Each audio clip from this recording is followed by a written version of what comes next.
Hello, Internet friends. The United States continues to be under foreign rule. We have been under foreign rule since the 1850s.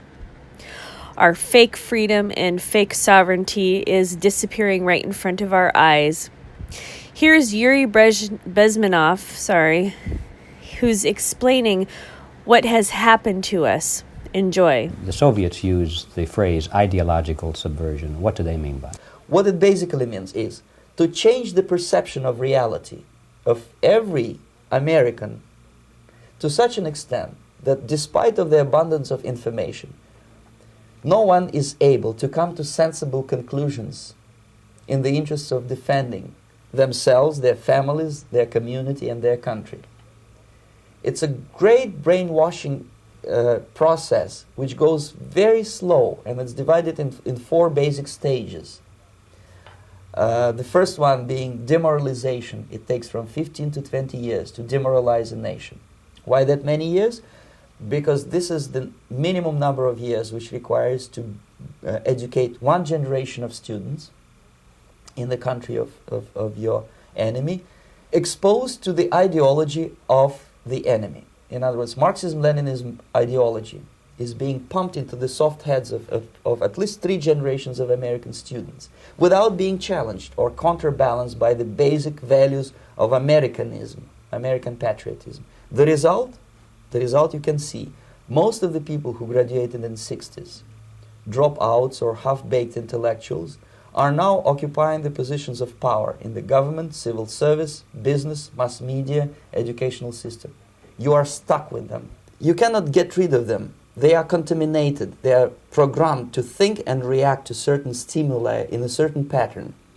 You cannot change their mind, even if you expose them to authentic information, even if you prove that white is white and black is black. You still cannot change the basic perception and the logic of behavior. In other words, these people, the process of demoralization is complete and irreversible. To get rid society of these people, you need another 20 or 15 years to educate a new generation of patriotically minded and common sense people who would be acting in favor and in the interests of the United States society. And yet these people who've been programmed and, as you say, in place and Yes. who are favorable to an opening with the Soviet concept, these are the very people who would be marked for extermination in this country? Most of them, yes.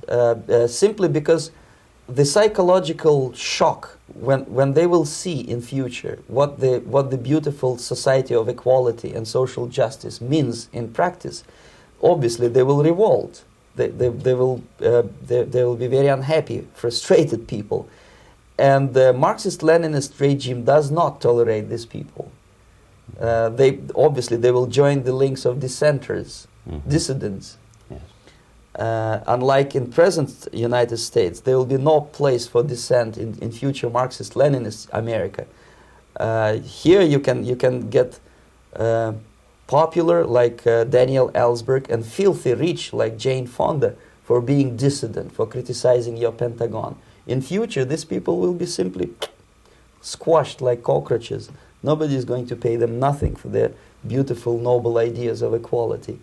This they don't understand, and it will be the greatest shock for them, of course. The demoralization process in the United States is basically completed already. For the last 25 years, actually it's overfulfilled, because demoralization now reaches such areas where previously not even Comrade Andropov and all his experts would even dream of such a tremendous success. Most of it is done by Americans to Americans, thanks to lack of moral standards. As I mentioned before, exposure to true information does not matter anymore.